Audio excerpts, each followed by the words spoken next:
सुबह से जिसने भी आंख खोली है, सड़क पर जो निकला है, बाहर का जो दृश्य था उससे देखकर उसे परेशानी हुई है।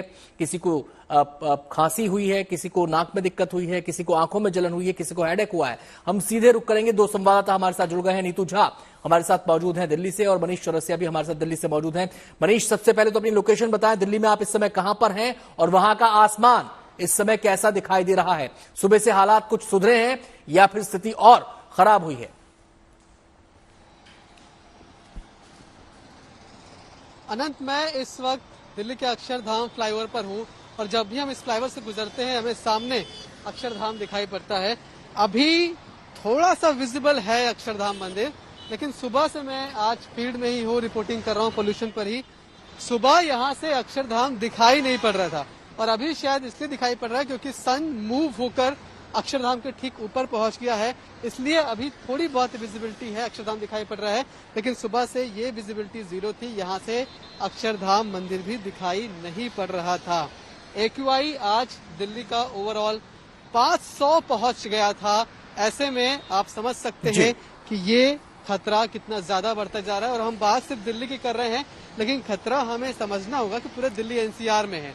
आज NCR का एक भी ऐसा शहर नहीं है सिवाय गुरुग्राम के जिसका AQI 450 से नीचे का हो। सभी का AQI 450 के ऊपर का था।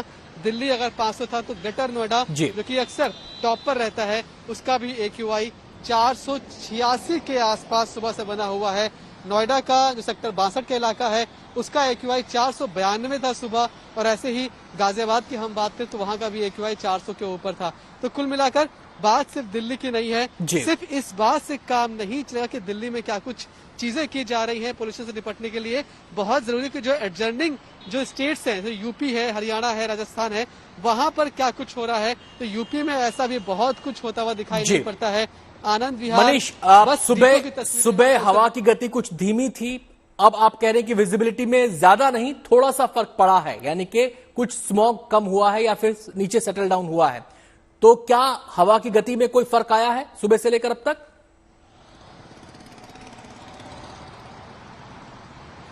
अभी तक मुझे तो ऐसा महसूस नहीं हुआ है। हालांकि जब आप ऊंचाई पर खड़े थे, इस वक्त में एक फ्लाईओवर पर मौजूद हूँ, यहाँ आपको हल्की फुल्की हवा महसूस होती है, लेकिन जैसे ही आप प्लेन में जाते हैं आपको हवा महसूस नहीं होती है। अगर हवा होती तो ये पार्टिकल्स इतने नीचे ना होते, पोल्यूशन इतना जबरदस्त आपको महसूस नहीं हो रहा होता। आता हूं मनीष, मैं आपके पास नीतू का रुख करना चाहता हूं। नीतू इस समय हमारे साथ दिल्ली से विजय चौक इलाके से हमारे साथ जुड़ रही हैं। नीतू, मनीष ने तो दिखाया कि अक्षरधाम मंदिर जो सुबह बिल्कुल विजिबल नहीं था, थोड़ी विजिबिलिटी का सुधार हुआ है, यानी कि कुछ स्मॉग का लेवल कुछ कम हुआ है, लेकिन AQI अभी भी खतरनाक स्थिति में है। आप जिस जगह पर हैं वहां के हालात कैसे हैं? हालात थोड़े जरूर बदले हैं। मेरे सहयोगी मनीष जो बता रहे थे वही स्थिति यहाँ की भी है, क्योंकि सूरज दिन बढ़ते बढ़ते सिर पर आ जाता है, तो अभी थोड़ी विजिबिलिटी जरूर बढ़ी होगी। सुबह जब हम यहीं से लाइव दे रहे थे तो शायद मेरे पीछे देख पाना भी मुश्किल था। तब जब हम अपने दर्शकों को पीछे दिखा रहे थे तो पूरा पार्लियामेंट स्ट्रीट नजर नहीं आ रहा था, लेकिन अब स्थिति थोड़ी बदली है, थोड़ी सी विजिबिलिटी जरूर बढ़ी है। लेकिन अगर आप पूरी तस्वीर बदलने की बात करें तो ऐसा नहीं है, अभी भी जो AQI है वो खराब ही है। अगर आप घर से बाहर निकले हैं, जैसे हम यहाँ मौजूद हैं, तो आपकी आंखों में जलन होना, सांस अगर नीतू आप कैमरा पैन कर पाए जिस जगह पर आप खड़ी हैं, अगर उस जगह को मैं सही से समझ रहा हूं तो यहां से खड़े होकर इंडिया गेट साफ दिखाई देता है साफ मौसम के अंदर। इस समय क्या इंडिया गेट विजिबल है? बिल्कुल, मैं अपने सहयोगी अंकित से कहूंगी, अंकित आप एक बार पैन करके हमारे दर्शकों को दिखाइए कि कितनी विजिबिलिटी है, अगर हम पीछे की भी तस्वीरें दिखा पाएंगे। लेकिन अनंत, जब इससे पहले भी हम लाइव दे रहे थे और हमने अपने दर्शकों को दिखाने की कोशिश की थी, तो दिन के वक्त जब हम वॉक थ्रू कर रहे थे, लोगों से बातचीत कर रहे थे, तो इंडिया गेट नहीं दिख रहा था। और फिलहाल यहाँ आपको थोड़ी बहुत तस्वीरें बदली हुई जरूर नजर आ रही होंगी, लेकिन आपको एक स्मोक की चादर बिल्कुल अभी भी नजर आ रही होगी तस्वीरों में, क्योंकि बहुत ज्यादा तस्वीर नहीं बदली है। जो मनीष बता रहे थे वही मंजर यहाँ पर भी है कि धूप थोड़ी बढ़ी तो जो लाइट है वो बढ़ी, तो हमें थोड़ा बहुत विजिबिलिटी नजर आई। लेकिन अगर आप कहेंगे कि दिन बढ़ते बढ़ते शायद तस्वीरें बदली प्रदूषण की, तो प्रदूषण की तस्वीरें बिल्कुल वैसी बनी हुई है अनंत। और दिल्ली में तो फिलहाल सांस लेना मुश्किल है। आता हूं नहीं तो आपके पास आता हूं, बस सीधे डॉक्टर पुनीत का यहाँ पर रुख करना चाहूंगा। डॉक्टर साहब, अब ये समस्या बेहद गंभीर है, गहरी है, ये तो सब लोग जानते ही हैं।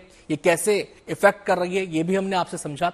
अब बात यह आती है कि हम उपाय क्या कर सकते हैं, हमारे हाथ में क्या है, क्योंकि एक कलेक्टिव एफर्ट की जरूरत है इस आसमान को साफ करने के लिए, जो एक दो दिन में नहीं होगा। अब एक दो दिन में हमारे लेवल पर हम क्या कर सकते हैं अपने फेफड़ों को इस प्रदूषण से बचाने के लिए? देखिए, इसमें दो तरीके से हम काम कर सकते हैं। एक इंडोर पोल्यूशन जो हमारे घर के अंदर है, जिसमें हम 12 घंटे एटलीस्ट रहते हैं, और एक आउटडोर पोल्यूशन।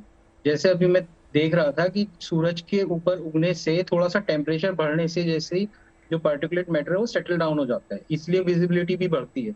तो अर्ली मॉर्निंग आवर्स जो से 11 बजे तक और लेट इवनिंग आवर्स, इसमें बिल्कुल प्रिकॉशन लें कि घर से बाहर बिल्कुल ना निकलें जब तक कोई जरूरी काम ना हो। और अगर घर से बाहर निकलना भी पड़ रहा है तो एटलीस्ट N95 मास्क लगा के निकलना है। बच्चों को भी अगर स्कूल जाते हैं तो वो लगा के जाना है। और जब सनलाइट आ जाती है दोपहर के टाइम में तो उस वक्त थोड़ा बहुत एक्सपोजर कम हो जाता है, तो हम अपने काम उस वक्त के लिए शिफ्ट कर सकते हैं। बाकी इंडोर पोल्यूशन में, क्योंकि घर के अंदर भी हवा सर्कुलेट होती है तो पोल्यूशन आ जाता है, तो उसमें गुड क्वालिटी हम एयर प्यूरिफायर यूज करें। और सर्टेन प्लांट्स होते हैं जिसको हम घर के अंदर लगा सकते हैं, जैसे areca palm, aloe vera, this type of plants होते हैं कि जिसको हम घर के अंदर लगाएं, क्योंकि मोस्ट ऑफ द टाइम हमें घर में ही रहना है जी। और जब बाहर जाएं तो उसमें जो बुजुर्ग हैं या बच्चे हैं उनको लिमिट करें कि एटलीस्ट मॉर्निंग आवर्स और लेट इवनिंग आवर्स में बाहर ना निकलें।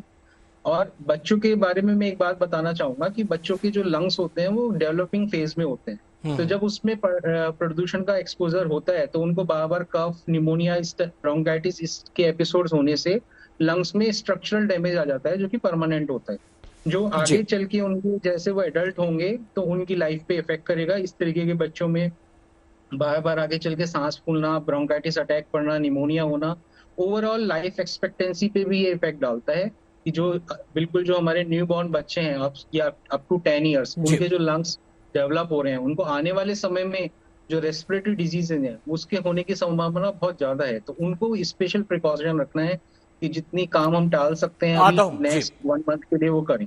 डॉक्टर पुनीत आपके पास आते हैं, बाकी डॉक्टर्स के साथ भी अपनी बातचीत को आगे बढ़ाएंगे। यहां पर अपने दोनों संवाददाताओं मनीष चौरसिया और नीतू झा का हम शुक्रिया अदा करेंगे, जिन्होंने तुरंत इस समय के हालात हमें अलग अलग जगहों से दिखाए। बहुत बहुत शुक्रिया आप दोनों का।